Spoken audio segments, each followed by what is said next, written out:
environment is worldwide, which is a nonprofit organization in Eugene. You'll hear more about it in a few minutes from Maggie, who is very important to us.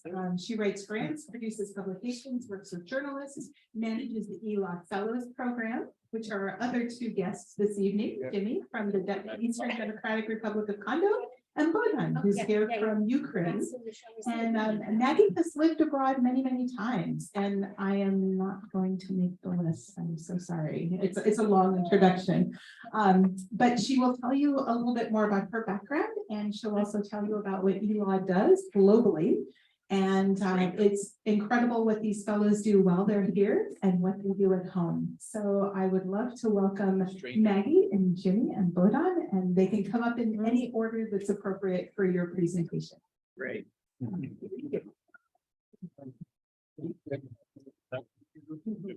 Yeah, or we could turn that computer around. So Scott, if you see somebody up the top that comes in, Man, Just- see right. in. okay. Hi, can everybody hear me? Yes, Yes. ma'am. All right. Steve, you'll have to look if somebody's still coming in. Cheryl, you're gonna be my PowerPoint slide changer. And we're on the first slide. So thank you so much, Eugene Metro Rotary and Cheryl in particular, for inviting us to speak today. My name is Maggie Keenan. I'm the Communications Director and the Fellows Program Coordinator at the Environmental Law Alliance Worldwide, otherwise known as ELAW, ELAW. And I'm joined by two ELAW Fellows, Jimmy Munguriek Ufoy from the Democratic Republic of Congo and Bohdan Kuchenko from Ukraine. So I'm going Welcome back.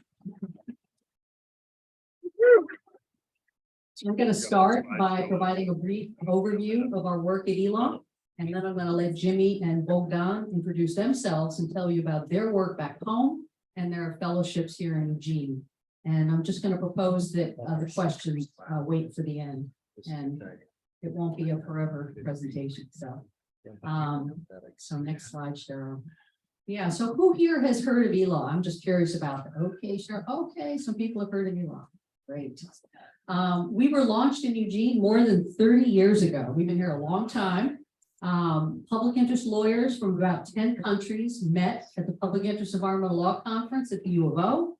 They realized that they face similar environmental and human rights challenges and that they could share legal and scientific resources to advance their work.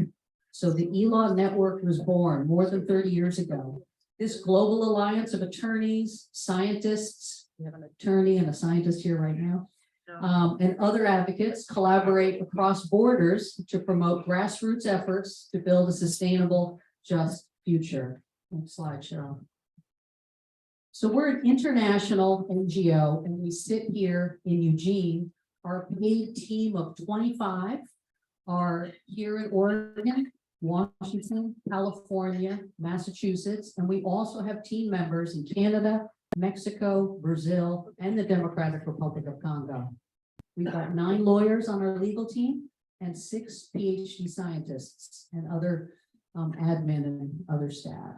So we began, as I said, about 30 years ago when there were 10 partners in 10 countries that met at the Public Interest Environmental Law Conference, but now we have 400 partners in about 80 countries. That's amazing. It is amazing. Next slide. Yeah, so how do we do our work? You know, nonprofits, they need to have a niche, okay? You need to be doing something really well and doing something that a lot of other people aren't doing. And the reason why we've been so successful for 30 years is that we have a really special niche in the environmental realm, and it has to do with public interest lawyers, okay? So we focus our work on public interest lawyers working in their home countries, not public interest lawyers based in Geneva doing international work. Public interest lawyers like Jimmy, based in Bunia in Congo, doing work at home. And our belief and our mission is all tied to the fact that these local experts know the most about the problems at home, and we work together with them to strengthen the rule of law. And this work requires legal and scientific expertise, because so many environmental problems have a scientific issue at stake there. And so partners call on us for the help they need. And within the network, the partners offer each other solidarity, mutual assistance, inspiration, and we provide support, legal and scientific and other support, and we connect them to each other and to other experts. And we help kind of catalyze successful strategies and replicate them around the world. So if Jimmy's got something that's really working well in Congo, other people in other countries want to hear about that because maybe that strategy will help them. Next slide. Cheryl, yes. So what are the issues that we work on? Well, there is a multitude of environmental issues, also human rights problems tied to environmental issues. But the ones, they're all listed there. I'm not going to be reading the slides, but there's many ones. The ones that just kind of rise to the top these days are tied to coal, plastic, protecting the climate. We've got a lot of work right now in these areas.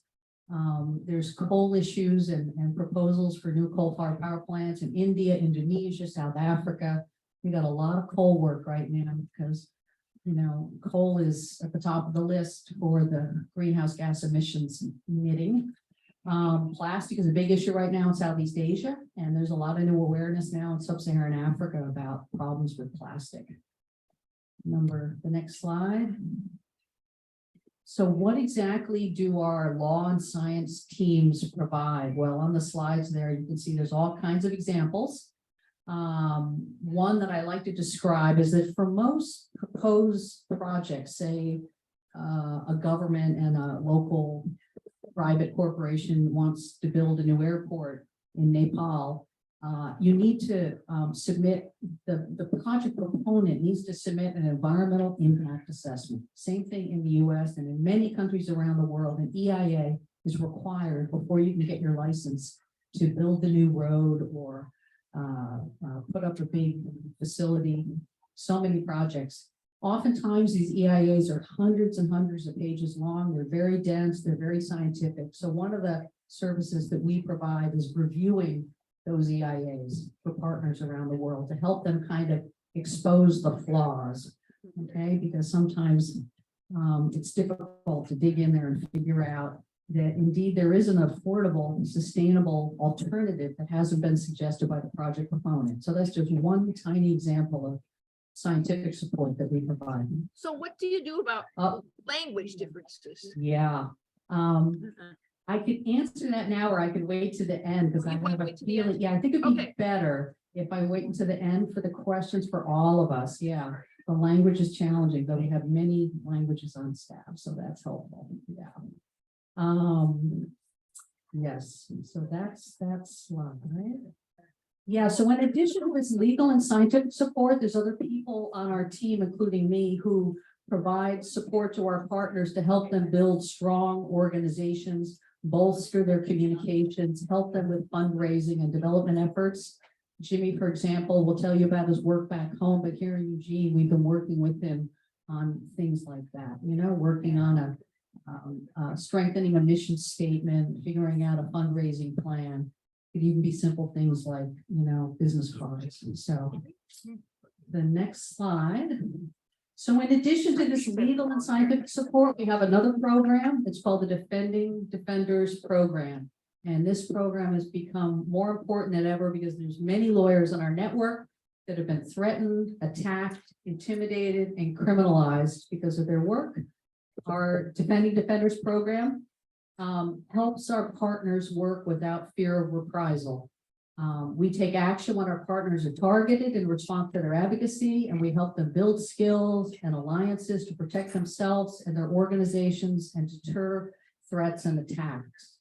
This slide shows you examples of people who have experienced these problems. The slide all the way around the right is from a courtroom in Vietnam. That was this year. In June of 2021, the police entered the home of one of our partners in Vietnam. His name is Bach. They confiscated his computer, his phones. They arrested him. His wife, his parents, his infant were in the room, and he was taken away. 2 weeks passed before he was informed of the charges against him. Nearly 8 months passed before he had his day in court. He was sentenced to 5 years in prison. His case and several others have drawn international attention to Vietnam for targeting environmental and human rights advocates. with false charges for their activism. Our team continues to support Bach and his family who are trying to win his release. He just had his wedding anniversary like a week ago, and our whole team sent him a message. He was here in Eugene in 2019 at our big meeting, our international meeting. And yeah, this is a really challenging situation. So now the next slide, Cheryl, I'm gonna give two examples of recent successes. This one is from South Africa in Thaba Metsi. This is a coal plant in Limpopo province. That's the area that borders Botswana, Zimbabwe, and Mozambique in northern South Africa. This proposed coal-fired power plant would have been the most greenhouse gas emission intensive coal-fired power plant in the world. Our law and science teams worked with local lawyers there for years to secure a series of victories for a coalition of NGOs and community members who fought to stop this coal plant. The project has been shelved while the developers now have to assess the project's climate impacts. And this victory was hailed as South Africa's first climate change case. So it's really the first time in South Africa where a court has said, we need to sideline this thing and figure out what the impact is going to be on the climate of this particular project. So our staff scientists, we have several, but Dr. Mark Chernik, he provided our partners at the Center for Environmental Rights with a critical review of the power company's climate impact assessment, and he estimated that the power plant's expected CO2 emissions will cause more than $480 million per year in climate damages. So the next recent victory is for our friends in Nepal. In Nepal, there's only one public interest environmental law organization, and it's run by an amazing man named Prakash Mani Sharma. He's worked with us for years. Nepal's Supreme Court canceled government plans to construct an international airport in a valuable forest next to a national park. Now, Prakash and his colleagues there are not against airport construction or other new infrastructure. They just want it to happen in the right place. They don't want it to happen anywhere. They want people to be thinking about these things before they set up these projects in valuable forest areas. In this case, Prakash called on us for some help with an expert opinion for the court, and he wanted to have a better idea of the project's likely impacts, and that's what we provided. Prakash shared that with the court, and that was a big recent victory. So next slide. This is the program in ELAW, which is near and dear to my heart. I manage the ELAW Fellows Program. We've hosted more than 200 fellows here from all around the world. ELAW Fellows are here from anywhere from 1 week to 3 months. The people who are here for 3 months, including the two gentlemen at the end of the table there, are participating in the intensive English program at the University of Oregon's American English Institute. And many, many thanks to Cheryl and her predecessors, because AEI provides scholarships for the ELAW Fellows.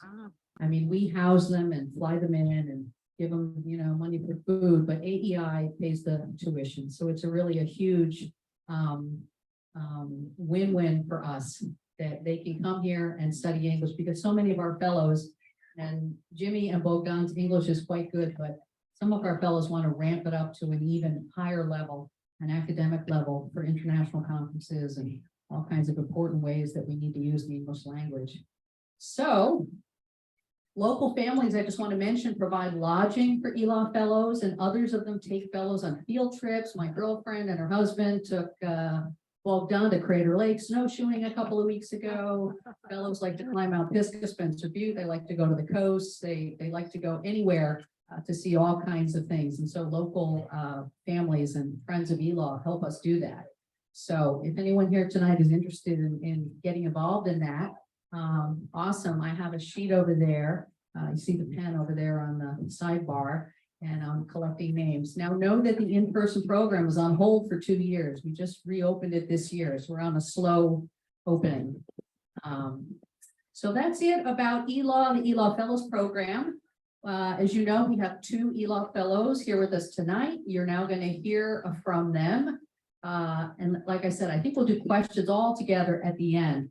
So Jimmy is an attorney from Bunia on the eastern side of the Democratic Republic of Congo. That's the part that borders Uganda and Sudan. He's the executive director of an organization called CDCRN Ituri, and he's going to tell you more about that. And after Jimmy speaks, you're going to hear from Bohdan. He's a scientist at the Kiev Office of Environment People Law, Ukraine's leading NGO, working to protect the environment through law. One little point with the Russian assault on Ukraine and rebel activity in Eastern Congo, both of these men are working under super challenging conditions. And we're so excited to have them take turns here and share their work. And as I said, we'll do any questions, we can answer anything at the end. So Jimmy.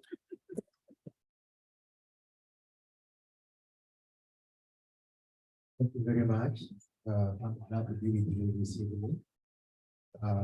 As Maggie mentioned, my name is Jimmy Munguriek Ufoy. I'm from Congo, from a French country. But if I can speak today in English, I really I thank Shirley because it is a group of AI that I can today speak English like that. I had English, but it was very, very small. So thank you for that. Next slide. Yeah, you can, that was already done. Maybe you can also continue. Next slide also. Yeah. So the Democratic Republic of Congo is in the middle part of Africa. Consider the blue arrow there. It is one of the largest country in Africa, the second after Algeria. And also its size is about 905,006 miles square, almost a quarter of US. And its population is about 92 million for now. And it is one of the countries which are very high potential in minerals and oil. You can find there many companies exploiting those natural resources, and that is the area in which we are working. Can you please go to the next slide? Yeah. So how you see on the northeast part, region Ituri, that's where I'm coming from. And we share border with Uganda and Sudan, as it was said before.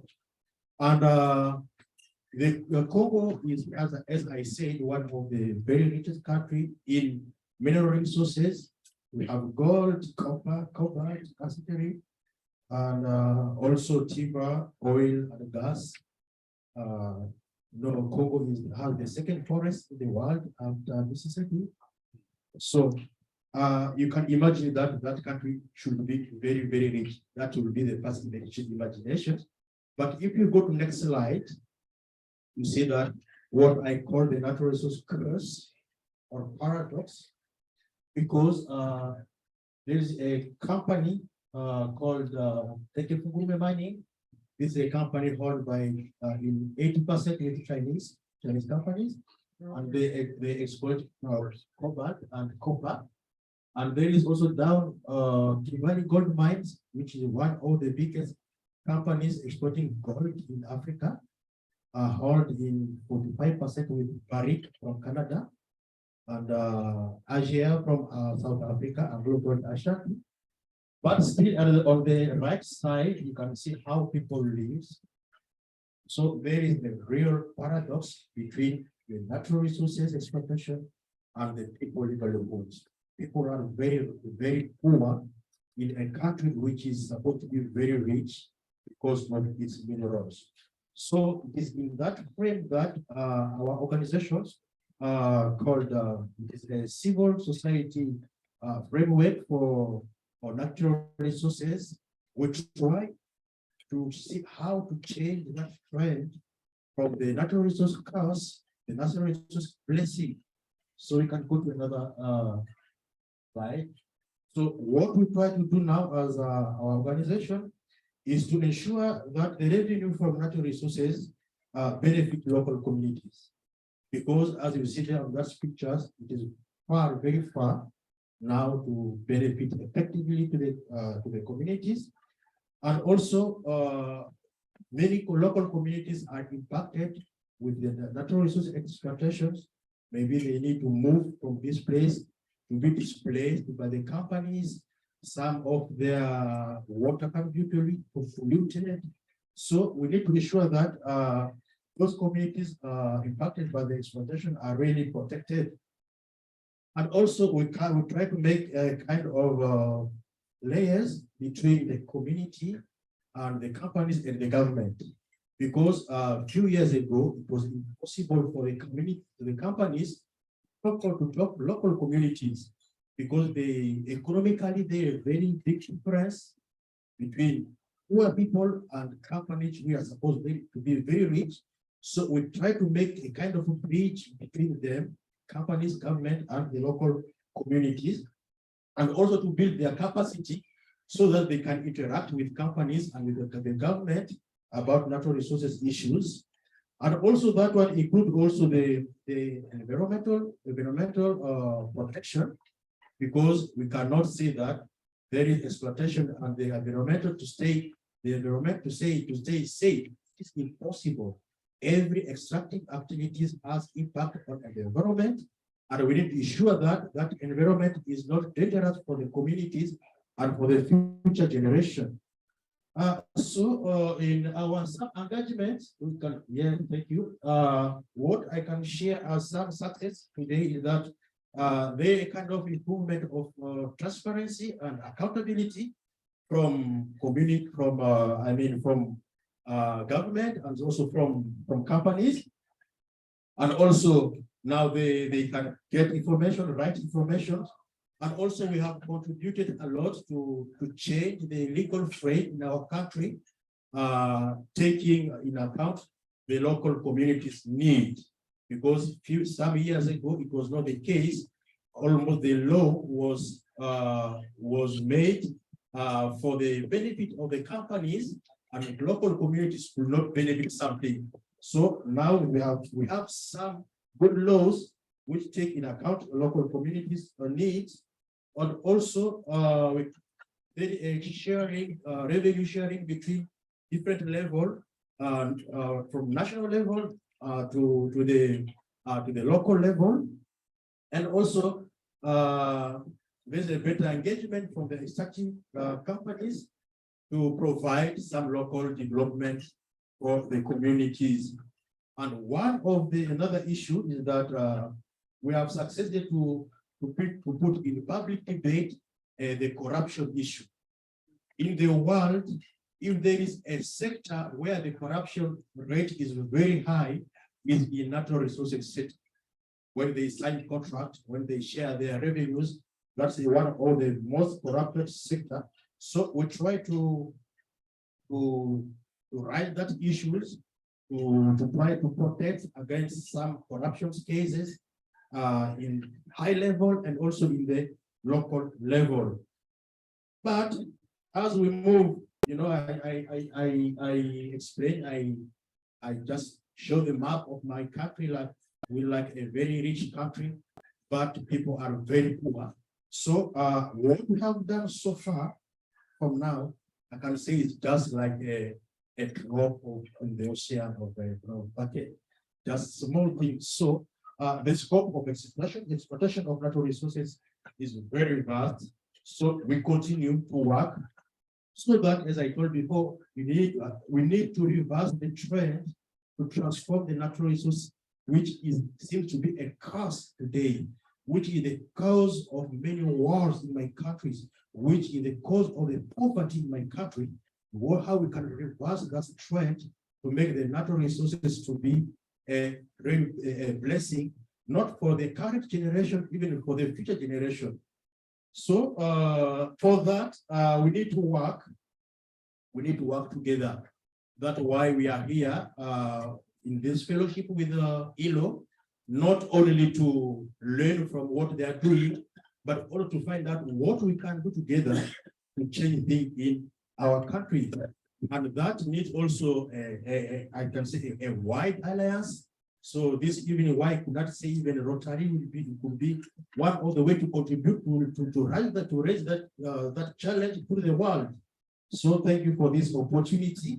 And also, it needs financial support because working with in front of companies which are economically very strong really need support, financial support. And then we have the security issue. Maggie told about defenders program because we are fighting against multinationals. We are very powerful, and against their interest, it is a kind of fighting an uphill battle. But we need to get our feet wet so that things may change. So I can finish by saying that together we can, and it will be possible. Thank you very much.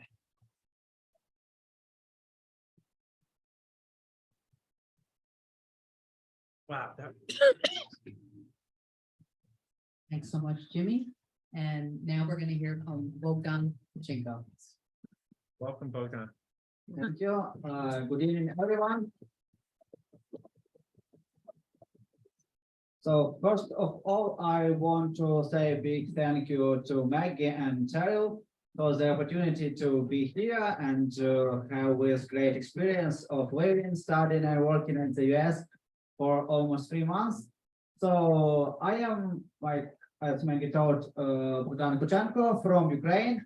And for the last, so I probably won't tell you about the Ukrainians because hopefully or hopefully almost all people know where is Ukraine.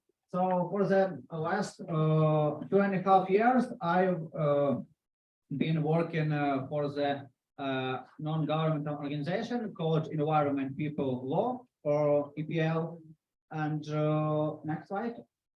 So like here you can see like central, northern, and western part of Ukraine, and we our NGO has 2 offices in Ukraine. So main office in Lviv, like at western part of Ukraine, and like northeastern in Kyiv, in our capital, and it's like smaller office. But I have been working like at this office because I live in Kyiv. So next slide. And here also you could see the logo of my NGO. And what my NGO does, so we have like many different directions, but like main of them are following. So first of all, we try to improve Ukrainian legislation in an area of environmental protection, which is very important for us, and like the main one of the main goals which united our teams.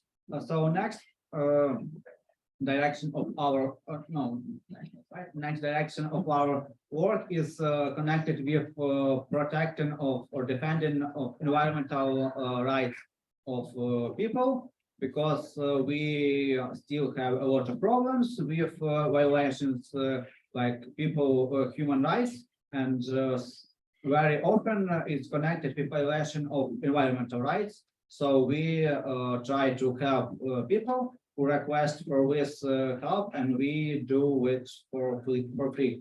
And the next area of our activity is connected with protection of natural areas, because we still have like many activities which destroy or like very damage our natural areas. So we try to protect them and to ensure the sustainable use of our nature and natural resources. And next way is like about it's connected with work together with lawyers and judges. So we try to have lawyers and judges to allow where like you, and to make more awareness about to write the awareness about modern approaches to court proceeding. So like this waste were like waste directions were most important for us for like all the time of activity of EPL, it's about 27 or 28 years. But also since like for the last 9 months, we had another big problem, which is called Russian invasion into Ukraine, which like destroyed previous life of millions of people, but also created a huge damage for our environment. So we have like few hundred thousands of hectares of like burned or damaged forests, for example, or we had like dozens of destroyed facilities with oil and our industrial facilities, and where were burned up, which huge emission of dangerous substances. So we are also trying to collect all the data about environmental crisis during this war for future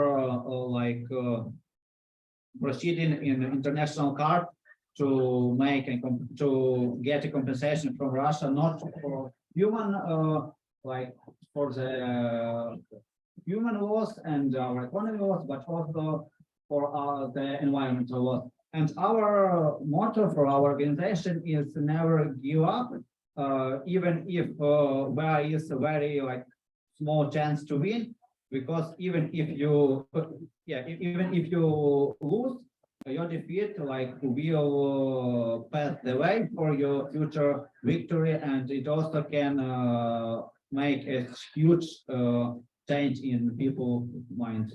Next slide. So now I will tell you briefly about my activity at EPL. So like my main area of responsibility is connected to be forest management.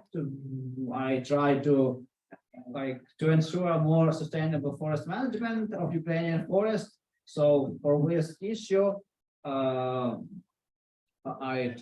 usually do different things. For example, paper research or field research in our forest, and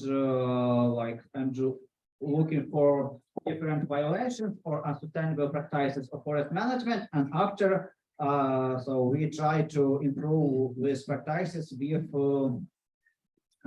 different ways. So writing policy papers or proposing the amendment for our legislation. And next step is, or next direction is connected with especially with protection of natural forests, or with forests which are very important for biodiversity. For example, all-grown forests, because Ukraine has one of the biggest area of all-grown forests in whole Europe, and they are very important for biodiversity and also for mitigation of climate change. And for local people, because they provide a whole range of ecosystem services. So we are trying to protect them by establishing nature protected areas, and by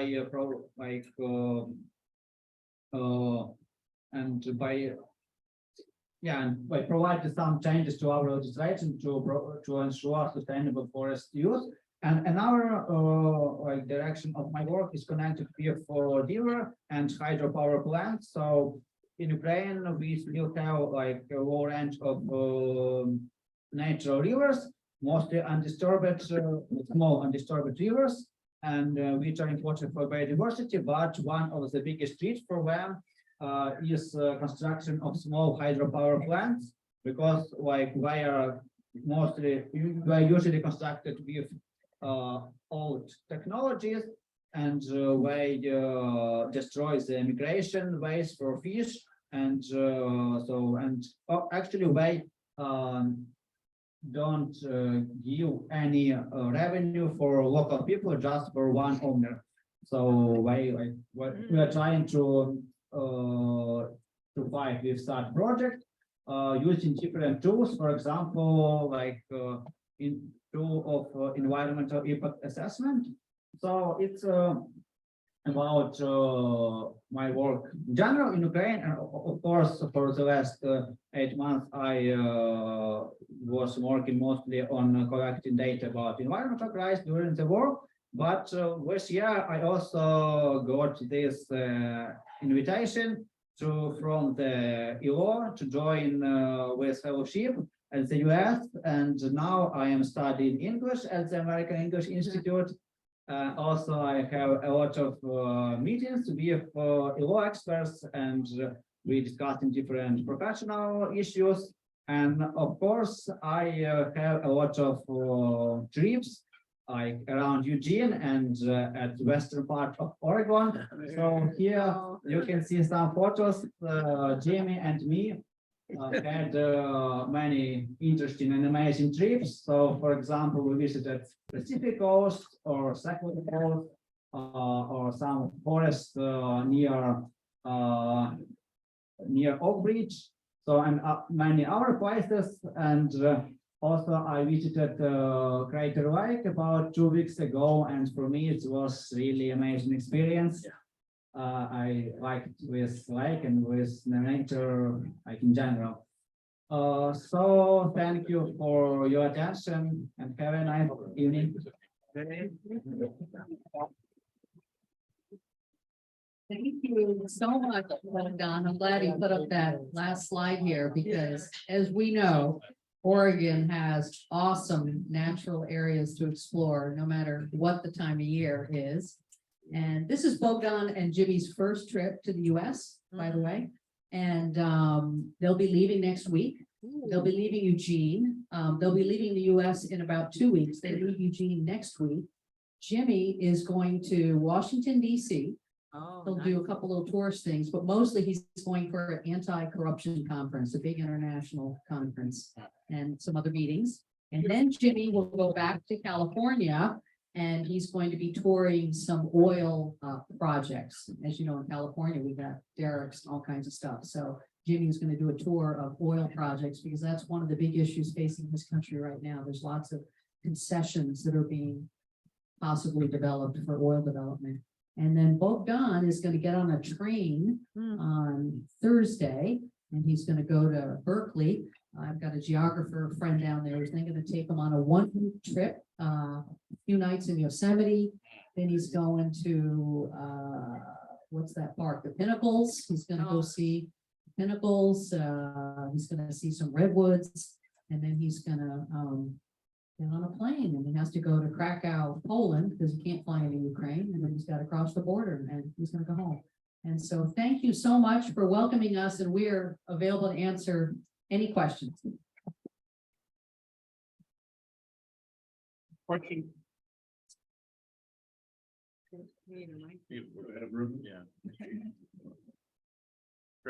Question for a friend from Ukraine. So tell us about your forests. What are your forests like in Ukraine, and what's your wildlife like? So, like historically, most of our forests were broadleaves, and they included like most common species like oak, is common oak or European oak, and also beech or maple or ash. But for now, like the main tree species in our forest is pine, because like our broadleaves forest were cut down at a place to be pine, because it is more fast growing, so and more economically valuable for our foresters. And yeah, of course, like almost all forests in Ukraine are at the state property, so only about 12% are at the municipal property, and less than 1% is in private property. So like 87 or more % of our forests are state owned, and like from one point of view, maybe it's better because like we can more easily improve our forest management system, but at the other side we have some problems because our forestry enterprises want to get the highest revenue as private owners, and they are very conservative. So it's sometimes it's too high to communicate with them and to change their mind. What kind of wildlife do you have? And there are a lot of hunters. You have a lot of hunters there. Yeah, we have, so I think like, He's the hunter. okay. I think that in Ukraine, we have a lower percentage of hunter compared with our European countries because of our history. Like for many years, it was too difficult to have your own weapon and to hunt. So, but for now, about wildlife, we have like deers, elks, and horse, yeah. Wild pigs, yeah. And so we also have big predators like wolves and bears, mostly in Carpathian Mountains, and lynxes also in Carpathian. And also we have few hundreds of the biggest animal of Europe is bison, European bison. And but like unfortunately, the population of this bison is decreasing due to poaching. But I know there are a few projects to reintroduce with bisons in new places, for example, into Chernobyl Biosphere Reserve, which is like one of the biggest area of like rewilding in Europe. So, first of all, I just have to say, you mentioned you're a niche organization. Niche. It seems like you have at least 100,000 times the work that you could possibly in your inbox. So I'd like to understand better the niche definition, but that's maybe outside of today. Lunch. Over lunch. But my question is more about how ELAW sees its work with enforcing or supporting enforcement of major project environmental impact assessment work and the sources of the finance that pay for a lot of that work. So a few years ago, I went to a conference that was all talking about equator principles and World Bank principles, which in principle are tied to a lot of the project financing associated with the type of resource extraction projects that you're looking at. So I'm curious if you can briefly summarize how you see the interplay between the work that you're doing and the work of people that are promoting standards of finance, of project finance. Great question. Thanks so much. Yeah, the financing behind the projects is a big piece of the research. Oftentimes, the people we're working with around the world, they're not totally aware of who is financing the project. So one little piece of research that the legal team does is figuring out who is the financing, follow the money. We all know what that means. An interesting reason that question is interesting right now is we have a lawyer based in Mexico on our legal team right now, and he used to work at the World Bank, and he was on the committee that is that World Bank mechanism where if people's in countries around the world are having a problem with the World Bank finance project, they can bring a complaint to this complaint mechanism. And Pedro was on that panel for years. So he has a lot of expertise around how some of these international finance institutions work. So he's another way that we help our partners pick things apart. I don't know, Jimmy, do you have any internationally financed projects that you're working on that you have a comment on that question? I'm not sure. Yeah. I mean, there's corporations outside of Congo that are financing these mining projects. But at ELAW, you bring up a great question because we need to follow the money, and we do a lot of research about who's financing the projects. And there's all kinds of ways that our partners take that information and work on it. Sometimes they file a court case. Sometimes they campaign. Sometimes they complain. Sometimes they come to the US and go to a stockholders meeting. So hope I answered that. This isn't a question. This is an encouragement to fight against the industrial foresters who are trying to monoculture the country. They're fighting the same problem in the United States. In Europe, they have hurt their forests greatly by monoculture. So good luck with that. Thank you very much.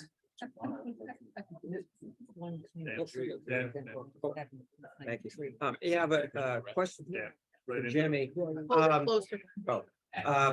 Jimmy, I know this has been a very long-standing, very active rebel movements in eastern DRC and militias and so forth. It's been unclear to me the degree to which some of these power struggles and the rebel movements, I know there's international ramifications with Rwanda and so forth, but to what degree are in control of the extraction industries in Congo one of the root causes behind these rebel movements and control of the wealth from these natural resources? Thank you very much. As I said before, the natural resources in Congo is one of the causes of the war in the country. Because Congo has 9 neighboring countries, so Congo share border with 9 countries, and among all those countries, Congo is the richest country, many minerals, as I said before, and among them, I can give 2 examples of the coltan. Coltan is used when we make phones, and also cobalt. Cobalt is one of the minerals used for the electrical battery, and only Congo had the more than 60% of the world reserve of cobalt. So now for the neighbor country, many neighbor countries are supporting rebels groups, and when those rebels groups take some areas, they are controlling some areas, they exploit from there. And those minerals goes without control to the neighbor countries. That's why today we are talking about Rwanda and Uganda, which share the eastern border. So there is a straight relationship between the war and the natural resources exploitation. And not only with the M23, I mean, which one of the activity board now, they are militias group. But I will always say that in Congo, we don't have an industry which make weapons. It means those weapons come from somewhere and they are used in the purpose of exploiting natural resources. Right now, as I'm here, there is a kind of dialogue held in Nairobi, Kenya, to see how they can solve that problem between Congo and Rwanda first, because as we hear last time, the ambassadors of Rwanda was expelled from Kinshasa because of the aggression of Rwanda to Congo, and the main reason is natural resources. And I can remember in the opening conference yesterday, the Burundi president, which held now the Eastern African community, because Congo has also joined that community, East African community.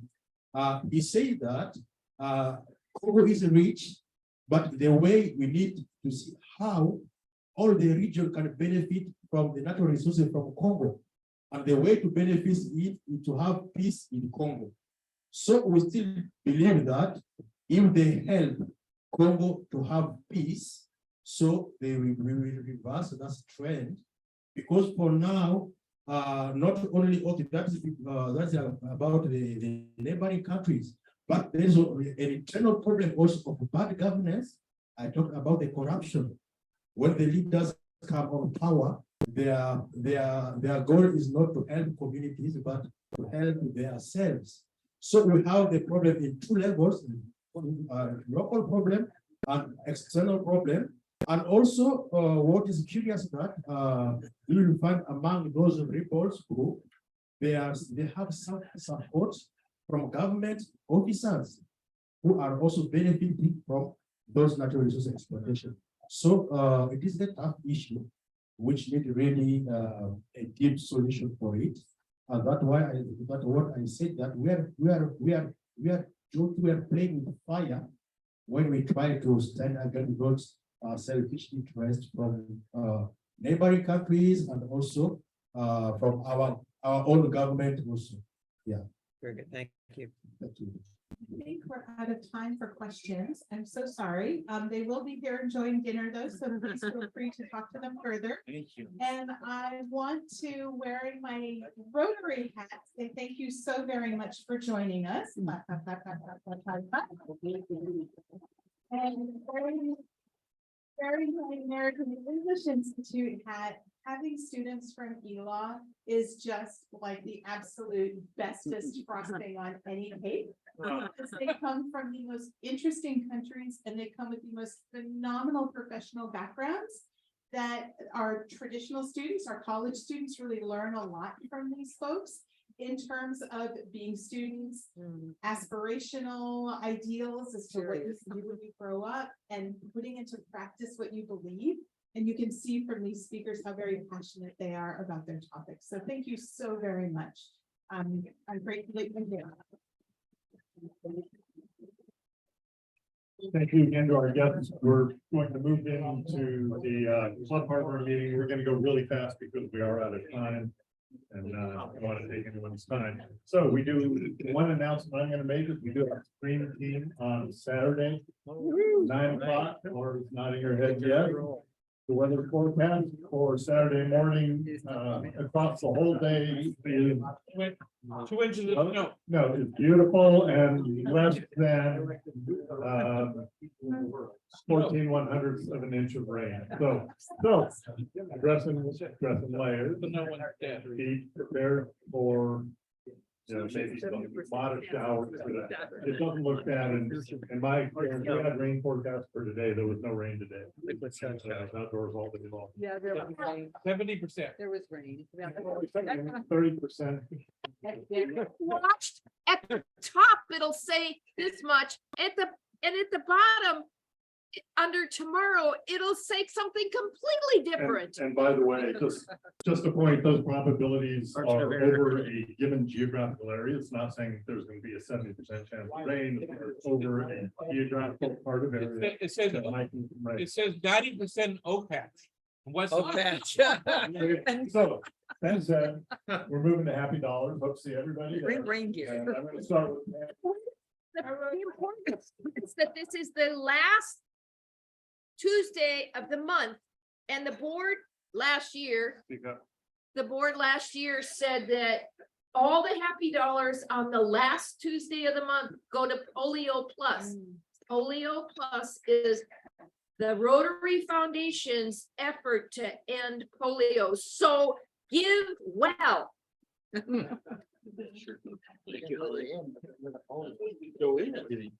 gonna do happy dollar. You're gonna do happy dollar. That's 40 years old. Okay.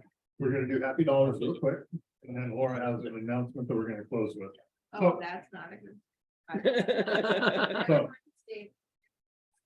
I'm gonna start with $10, and thanks for our guests tonight and for the stream team on Saturday. So I hope to see everybody there.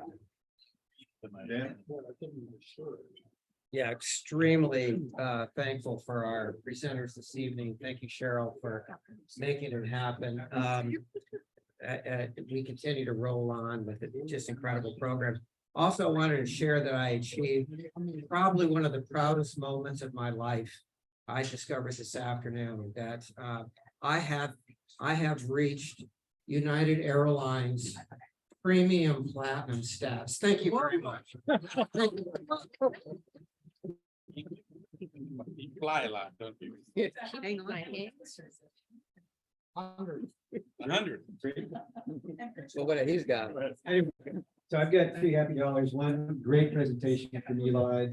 I'm looking forward to hosting future fellows for ELAW. I'd like to get on the list. I spent 20 years as an environmental consultant, so lots to talk about. And I was working most of the time in Asia, doing that during or about half the time in Asia doing that work. So I'm also happy that I've been able to reconfirm my speaker for December 13th here, 2 weeks out. I mentioned to the folks who were here last year or last week, Chandra Nair, so reconfirmed that he'll be here and hope everybody will be able to join for that. Topic is yet to be determined. So he's written a number of books. We could talk more if you want to check out some of the people And then last but not least, Thanksgiving was a fantastic time for our family. And my wife said tonight that she was reviewing my freshman and college daughter's essays tonight. And that she shared with us because she just wanted to share some of her college work with us and felt relieved that our older daughter is actually starting to sound like an intellectual. I guess she had some doubts. Good. Just happy. Give the money. Taking the money. Here's the money. Good turkey, huh? Good turkey. So, Poor ducks. here's $20 to polio project. Has taken a step backward because of the things that have happened in the world. And I think that the polio retrovirus is showing up, may have something to do with that. But we can't stop fighting. We need to keep going. But I would also like to donate $100 to our group that just gave their presentation. And anybody else would like to donate, it would be wonderful, but let's be generous in all regards. Thank you, Jim. Thank you. So $10 towards Polio Plus. I was grateful that I got everything at Market of Choice Deli Counter for Thanksgiving because just reheating it, I was tired enough. Cha-ching, cha-ching. That's all right. I've got some ka-ching. And yeah. Good enough. All right, anyone else? Excuse me. Ruben. I have $5. Thank you, ELAW folks. Thank you, ELAW folks for coming. Appreciate it.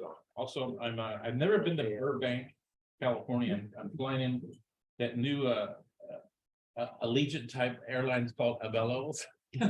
Trying out the first time tomorrow. $356 round trip. Flying into Burbank.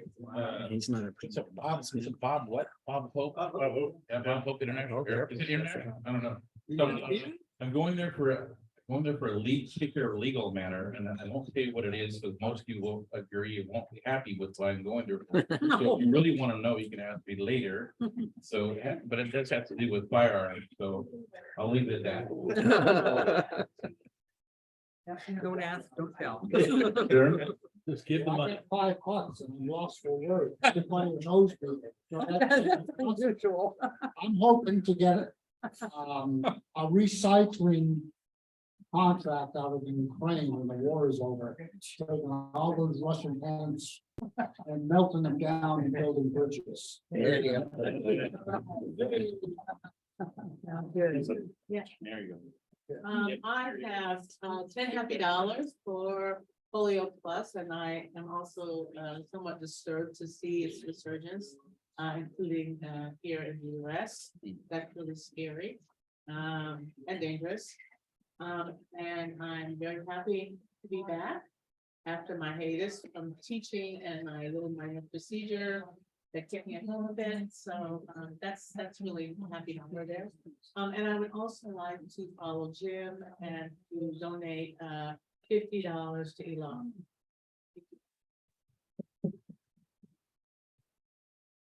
I would also like to donate $5 happy for a really wonderful presentation. I've been gone as well, and it was really a joy to come back to this wonderful group presentation. I was very fortunate to have spent some time in Democratic Republic of Congo at Virunga National Park and was really hard to put into words, but very impressed and shocked and awed at how environmental protectors put their lives on the line to fight for forests and mountain gorilla protection and just protection of natural resources in that country. So it's wonderful to have a presence in our room who's doing that fighting that fight. So it's really wonderful to hear from both of you and the great work that's happening through structural policies here in Eugene. Excellent.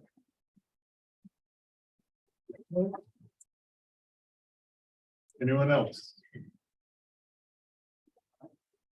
Laura? Who's that? Thank you. Laura. All the happy dollars in. I'm pouring champagne for anybody who wants it, so. Get over there, let me know and I will pour you a glass. Where over there? Right there. Yes, over. Right over there. And then announcement, we will close the meeting. Thank you, everyone. See you next week. Wow, that was interesting. Was the court announcement at the end? I guess that's the announcement. Oh, yeah. So it's only one.